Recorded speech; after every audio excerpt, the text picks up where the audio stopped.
아모스 7장을 보겠습니다. 1절에서 6절까지 함께 읽겠습니다. 주 여호와께서 내게 보이신 것이 이러하니라. 왕이 풀을 벤 후 풀이 다시 움돋기 시작할 때 주께서 황충을 지으시매 황충이 땅의 풀을 다 먹은지라. 내가 가로되 주 여호와여 청컨대 사하소서. 야곱이 미약하오니 어떻게 쓰리까 하며 여호와께서 이에 대하여 뜻을 돌이켜 가라사대 이것이 이루지 아니하리라 하시니라. 주 여호와께서 또 내게 보이신 것이 이러하니라. 주 여호와께서 명하여 불로 징벌하게 하시니 불이 큰 바다를 삼키고 육지까지 먹으려 하는지라. 이에 내가 가로되 주 여호와여 청컨대 그치소서. 야곱이 미약하오니 어떻게 쓰리까 하며 주 여호와께서 이에 대하여 뜻을 돌이켜 가라사대 이것도 이루지 아니하리라 하시니라. 북왕국 이스라엘과 남왕국 유다는 모두 타락하여 우상을 섬기고 세속화되어 버렸습니다.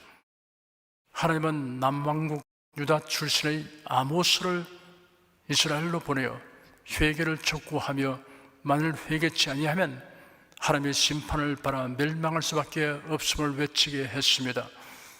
아모스 7장에서 9장까지는 아모스가 보게 된 5가지 환상을 통하여 이스라엘의 멸망 과정과 멸망 이후의 참상을 예언하였습니다.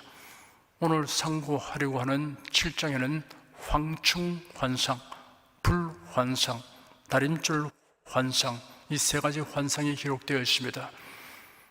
하나님께서는 하나님의 뜻을 계시하시는 방법으로 종종 구약시대의 선지자들에게 환상을 주셨습니다. 하나님의 구속 계획과 그 완성이 예수 그리스도의 사역과 성령의 사역으로 밝히 드러나고 성경에 기록되었습니다. 성경에 기록된 이후로는 더 이상 환상이나 꿈으로 성경 말씀에 연속되는 계시는 없습니다. 왜냐하면 하나님께서 성도들의 객관적인 신앙의 내용과 삶의 기준들을 성경을 통하여 충분하고 완전하게 계시해 주셨기 때문입니다. 디모데후서 3장에는 성경의 역할과 권위에 관하여 다음같이 기록되었습니다. 그러나 너는 배우고 확신한 일에 거하라. 네가 네게서 배운 것을 알며 또 네가 어려서부터 성경을 알았나니 성경은 능히 너로 하여금 그리스도 예수 안에 있는 믿음으로 말미암아 구원에 이르는 지혜가 있게 하느니라.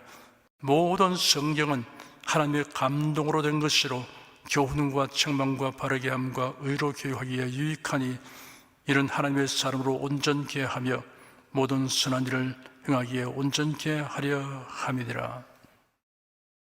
아모스가 보게 된 첫 번째 환상은 황충이 땅의 풀을 다 먹어버리는 장면입니다. 풀이 없으면 양떼와 소떼를 먹일 수 없게 됩니다. 가축이 멸절되고 목장이 황폐게 되면 생계에 결정적인 곤란을 초래하는 징벌입니다. 두 번째 환상은 바다와 육지에 불이 뒤덮게 되는 징벌입니다. 하늘로서 내린 불이 엘리야가 산 제단 주위의 도랑물을 핥아듯이 물 위에서도 타오르는 불길입니다. 소돔 고모라에 떨어진 불같이 이스라엘의 광야 생활 중에 진끝을 사른 다베라의 불같이 하나님의 징벌로 인한 불길입니다. 이 2가지 심판의 경고는 아모스 선지자의 기도로 인하여 상당히 완화되었습니다. 2가지 환상을 외세의 침략으로 인한 철저한 황폐에 관한 상징적 표현으로 본다면 아수르 왕 디글랏빌레셀 3세의 2번에 걸친 침략에 관계됩니다. 아수르 왕 디글랏빌레셀 3세가 북이스라엘을 침공하여 온 백성을 공포의 도가니로 몰아넣었으나 직접적인 전쟁 피해는 입히지 않고 모나헴 왕에게서 조공만 받고 돌아간 사건을 통하여 성취되었습니다. 그 후에 이스라엘의 베가 왕 때 아수르 왕 디글랏빌레셀 3세의 2차 침입이 있었습니다. 이 침략으로 인하여 북이스라엘은 길라앗과 갈릴리를 비롯한 북부 지역을 정복당하고 상당수의 백성들이 포로로 잡혀 끌려가는 등 국가적인 큰 고통을 겪었으나 멸망되지는 않았습니다. 하나님께서 아모스 선지자의 기도를 들으셨기 때문입니다. 그래야 이스라엘의 전면적인 파멸이라는 심판은 두 번이나 그 강도가 약화되었습니다. 3절에 여호와께서 이에 대하여 뜻을 돌이켜 가라사대 이것이 이루지 아니하리라 하시니라 하였고, 6절에 또다시 주 여호와께서 이에 대하여 뜻을 돌이켜 가라사대 이것도 이루지 아니하리라 하시니라 하였습니다. 성경에는 하나님께 간구하는 기도 가운데 다른 사람을 위한 기도, 국가와 국민을 위한 기도, 교회를 위한 기도를 응답하신 사례가 여러 곳에 기록되어 있습니다. 조카 롯을 위한 아브라함의 기도가 창세기 18장에 상세하게 기록되어 있습니다. 나그네의 모습으로 아브라함을 방문한 하나님께서 동성애로 심히 타락한 소돔과 고모라를 심판하여 멸하실 뜻을 표명하셨습니다. 아브라함은 당혹하였습니다. 그의 조카 롯이 소돔성에 살고 있었습니다. 아브라함은 하나님께 기도로 매달려 호소하였습니다. 아브라함이 가까이 가서 말했습니다. 여호와께서 의인을 악인과 함께 멸하시겠습니까? 그 성 안에 의인 50명이 있는데도 멸하시렵니까? 그 의인 50명을 위하여 그곳을 용서하지 않으시겠습니까? 주께서 의인을 악인과 함께 죽이시는 것은 부당하며 의인이 악인과 같이 취급되는 일도 부당합니다. 온 땅을 심판하시는 주께서 정의를 행해야 하지 않으시겠습니까? 여호와께서 대답하시기를 내가 소돔성 안에서 의인 50을 찾으면 그들을 위하여 그 지역 전체를 용서하겠다 하였습니다. 아브라함이 대답하기를 보소서 저는 티끌이나 재와 같지만 내 주께 감히 말씀드립니다. 만약 의인 50명 중에 5이 모자라면 그 5명 때문에 온 성을 멸하시겠습니까? 하니 여호와께서 말씀하시기를 내가 거기서 45명을 찾으면 멸하지 않겠다고 하였습니다. 아브라함은 숫자를 40명, 30명, 20명으로 낮추면서 간구하였습니다. 하나님께서 대답하시기를 내가 그 20명을 위하여 멸하지 않겠다 하였습니다. 아브라함이 또 말하기를 내 주님 노하지 마시고 이분만 말씀드리게 하소서. 만약 거기서 10명을 찾으면 어떻게 하시겠습니까? 하니 내가 그 10명을 위하여 멸하지 않겠다라고 여호와께서 말씀하셨습니다. 하나님이 진노하여 이스라엘 민족을 멸하려는 뜻을 표명하신 것을 들은 모세가 하나님께 호소한 기도가 출애굽기와 민수기에 기록되어 있습니다. 이스라엘이 금송아지를 만들어 숭배한 정도로 하나님께서 진노하여 멸절시키려고 한 적이 있습니다. 여호와께서 모세에게 말씀하시기를 내가 이 백성을 보니 정말 목이 곧은 백성이다. 이제 내 뜻대로 하게 하여라. 내가 그들에게 진노하여 그들을 소멸하고 너를 큰 민족으로 만들겠다 하였습니다. 모세가 여호와 그의 하나님께 간청하였습니다. 여호와시여 주께서 어찌하여 큰 능력과 강한 손으로 애굽 땅에서 인도하여 내신 주님의 백성들에게 진노하십니까? 어찌하여 애굽 사람들이 주께서 악한 의도로 그들을 산에서 죽이고 지면에서 없애버리려고 인도하여 내셨다라고 말하게 하려 하십니까? 주님의 진노를 돌이키시고 주님의 백성에게 이 재앙을 내리지 마소서. 슬픕니다. 이 백성들이 자신들을 위해 금신을 만들어 큰 죄를 범하였습니다. 그러나 이제 그들의 죄를 용서하여 주옵소서. 그렇게 하지 않으시려거든 주께서 기록하신 주님의 책에서 제 이름을 지워주시기 바랍니다. 그로부터 수년 후 가나안 접경 가데스 바네아에서 이스라엘 자손들이 하나님을 불신하여 심하게 원망불평했습니다. 여호와께서 모세에게 말씀하셨습니다. 이 백성이 언제까지 나를 멸시하겠느냐? 내가 그들 가운데서 행한 모든 이적에도 불구하고 언제까지 나를 믿지 않겠느냐? 내가 전염병으로 이들을 쳐서 멸망시키고 너를 이들보다 더 크고 강한 나라로 만들겠다 하였습니다. 이때도 모세는 주님의 크신 인애를 따라서, 그리고 주께서 이 백성을 애굽에서 여기까지 용서하시던 것처럼 이 백성의 죄악을 용서하소서라고 진노를 거두어 주기를 하나님께 간구하였습니다. 하나님께서 모세의 기도에 응답하셨습니다. 그러나 이스라엘 자손들을 그로부터 38년간 광야 생활을 하도록 하였습니다. 역사의 주권자이신 하나님께 기도함으로 나라를 위기 상황에서 구해낸 위대한 기도의 인물이 많이 있습니다. 16세기 종교개혁자 존 녹스는 자신의 주 스코틀랜드가 잉글랜드의 침략을 당해 위기에 처했을 때, 하나님, 스코틀랜드를 주시지 아니하면 내 생명을 취하소서라고 기도함으로 나라를 위기 가운데서 구하는 뜨거운 신앙심과 애국심을 보여주었습니다. 타인을 위한 기도가 하나님의 진노와 심판을 잠시 유보되겠나 하여도 심판 계획이 완전히 철회되도록 하지는 못합니다. 심판이 완전히 철회되는 것은 심판 대상인 당사자의 진정한 회개와 그 회개에 대한 하나님의 사유하심 여부에 달려 있습니다. 그리고 개인의 영혼 구원은 각자가 회개하고 예수 그리스도를 믿어야 합니다. 7절에서 9절까지 함께 읽겠습니다. 또 내게 보이신 것이 이러하니라. 다림줄을 띄우고 산 담 곁에 주께서 손에 다림줄을 잡고 서셨더니 내게 이르시되 아모스야, 네가 무엇을 보느냐? 내가 대답하되 다림줄이니이다. 주께서 가라사대 내가 다림줄을 내 백성 이스라엘 가운데 베풀고 다시는 용서치 아니하리니 이삭의 산당들이 황폐되며 이스라엘의 성소들이 회파될 것이라.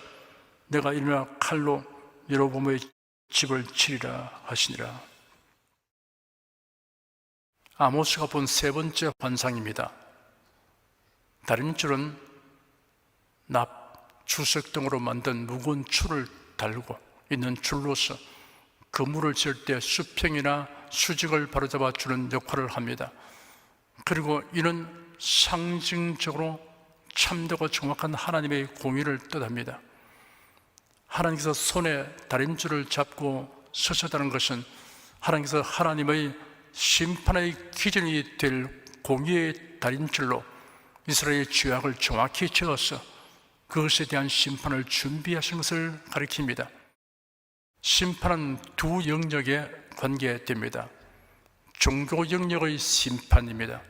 9절에 이삭의 산당들이 황폐되며 했는데, 이는 이스라엘 백성들이 베델과 단 그리고 길갈에서 우상을 섬기던 신전입니다. 하나님은 이스라엘 백성들의 우상 숭배에 대하여 철저하게 심판하십니다. 국가 영역의 심판입니다. 칼로 여로보암의 집을 친다는 말씀은 전쟁을 통하여 여로보암 2세가 통치하던 북이스라엘을 멸망시킨다는 것을 의미합니다. 이처럼 선지자는 두 영역의 심판을 말함으로써 전 이스라엘이 황폐화될 것을 경고하고 있습니다. 하나님의 청량은 장차 모든 사람들에게 행하여 줄 것입니다. 신자와 불신자를 막론하고 모든 사람들은 하나님의 최후 심판날에 그 보좌 앞에 서서 판단받을 것입니다. 그래야 하나님의 공의의 잣들을 만족시키는 자는 영생에 이르게 될 것이나 그렇지 못한 자는 영원한 형벌에 처하게 될 것입니다. 그러므로 우리 모든 성도는 어떤 상황에서도 하나님과의 바른 관계를 가져야 합니다. 하나님만 경외해야 합니다. 예수 그리스도 안에만 있어야 합니다. 그리하면 하나님의 심판대에서 형벌 심판을 받지 않도록 보장받습니다. 10절, 11절 두 절을 함께 읽겠습니다. 때 베델의 제사장 아마샤가 이스라엘 왕 여로보암에게 기별하여 가로되 이스라엘 족속 중에 아모스가 왕을 모반나 하나니 그 모든 말을 이 땅이 견딜 수 없나이다. 아모스가 말기를 여로보암은 칼에 죽겠고 이스라엘은 정령 사로잡혀 그 땅에서 떠나겠다 하나이다 하고, 선지자 아모스가 하나님께 받은 환상을 근거로 북이스라엘의 여로보암 2세 왕가가 멸망할 것과 베델을 중심으로 한 우상의 신전들이 회파될 것을 예언한 직후 당시 베델에 있던 제사장 아마스야가 이스라엘 왕에게 아모스를 모반죄로 고소합니다. 베델은 북이스라엘의 대표적 우상숭배 장소로서 금송아지 잔이 있는 곳입니다. 따라서 이곳의 제사장인 아마스야는 북이스라엘의 제사장들 가운데 가장 큰 권력을 소유한 대제사장과 같은 인물인 듯합니다. 이러한 제사장 아마스야가 베델을 비롯한 북이스라엘 산당들이 파괴될 것과 자신들의 정교적인 입지를 뒷받침해주는 여로보암 2세 왕가의 멸망에 대한 아모스 선지자의 예언을 듣고 수수방관할 리가 만무합니다. 거기에 있어 가장 중요한 것은 자신에게 명예와 부 그리고 권력을 거기다 주는 현 상태가 안정적으로 추적되는 것이었습니다. 이에 아마스야는 자신에게 치명적인 영향을 끼치고 있는 남유다 출신의 아모스 선지자 제거 계획을 적극 착수하기에 이른 것입니다. 아마스야는 그 첫 단계 조치로서 북이스라엘 왕 여로보암 2세에게 아모스를 모함하여 그에게 국가 반란죄와 왕을 살해하려는 음모를 꾸몄다는 제목을 뒤집어 씌웠습니다. 제사장 아마스야가 이스라엘 왕 여로보암에게 보고하기를 그 모든 말을 이 땅에 견딜 수 없나이다 하였습니다. 아모스가 북왕국 이스라엘의 안정과 평화를 거스르는 예언을 하는 까닭에 북왕국 이스라엘 전체가 큰 혼돈의 동안에 빠져들게 되어 온 나라가 아모스에게 격분하고 있는 듯이 고해 바친 것입니다. 아모스는 사실을 왜곡하여 보고하였습니다. 아모스는 아모스가 하나님의 선지자라는 것과 심판을 면하게 하려고 두 차례에 걸쳐 하나님께 기도한 사실에 대해서는 전혀 언급하지 않았습니다. 아모스 선지자가 여로보암 2세 왕가의 멸망에 대하여 예언한 것을 마치 여로보암 2세 개인의 죽음에 대한 예언인 것처럼 말하여 아모스의 예언을 고의적으로 왜곡시켰습니다. 아모스 선지자가 북이스라엘의 죄를 책망하며 멸망을 예언했던 것은 왕에게 구하면서도 회개하고 돌이킬 경우 구원을 얻으리라고 예언했던 것은 밝히지 않음으로써 마치 아모스 선지자가 북이스라엘의 멸망을 기대했던 것 같은 인상을 주었습니다. 제사장 아마스야는 아모스를 중상모략함으로 자신의 타락한 모습을 드러내었습니다. 12절 13절 두 절을 함께 읽겠습니다. 아마스야가 또 아모스에게 이르되 선견자야 너는 유다 땅으로 도망하여 가서 거기서나 떡을 먹으며 거기서나 예언하고 다시는 베델에서 예언하지 말라. 이런 왕의 성소요 왕의 궁임이니라. 여로보암 2세가 아마스야의 고발에 대해 아무런 조치도 하지 않았기 때문인지 아니면 아마스야가 여로보암 2세의 회답을 받기도 전에 자신의 고난으로 아모스를 추방함으로써 왕에게 칭찬을 받고자 했든지 어쨌든 아마스야는 아모스에게 퇴거를 종용하였습니다. 아마스야는 아모스를 설득하여 그 나라에서 물러나게 하려는 방법을 사용했습니다. 아마스야는 왕을 움직여서 아모스를 추국하거나 추방하거나 사형시키거나 아니면 적어도 협박하여 침묵시키거나 도적에 하는 데 실패하자 적당한 방법으로 그를 제거하는 데 혈안이 되었습니다. 아마스는 아모스를 마치 사람들이 바라는 말을 해주고 그 대가로 돈을 벌어 생계를 유지해 나가던 당시의 일반적인 직업 선지자 중의 하나로 취급하려고 하였습니다. 이런 아모스 선지자에 대한 큰 모욕입니다. 사람들은 자신의 기준으로 남을 판단하기 쉽습니다. 아모스는 일신상의 이익이 되려는 곳이 아니라 하나님이 지정하시는 곳에서 예언을 했습니다. 참된 선지자에게는 협박도 회유도 통하지 않습니다. 14절 15절 두 절을 함께 읽겠습니다. 아모스가 아마스야에게 대답하여 가로되 나는 선지자가 아니며 선지자의 아들도 아니요 나는 목자여 뽕나무를 배양하는 자로서 양떼를 따를 때 여호와께서 나를 데려다가 내게 이르시기를 가서 내 백성 이스라엘에게 예언하라 하셨나니. 아마스의 협박과 회유에 대해 아모스는 답변했습니다. 자신은 직업적 선지자가 아님을 밝혔습니다. 일개 목자이며 뽕나무 배양자인 자신을 명하여 예언의 임무를 맡기신 분은 하나님이시라고 증언하였습니다. 주의 종은 소명의식에 투철해야 합니다. 아마스는 선지자 아모스에게 베델은 사역하기에 부적당한 장소라고 말했습니다. 왜냐하면 베델은 왕의 예배소 또는 성소이기 때문이라는 것입니다.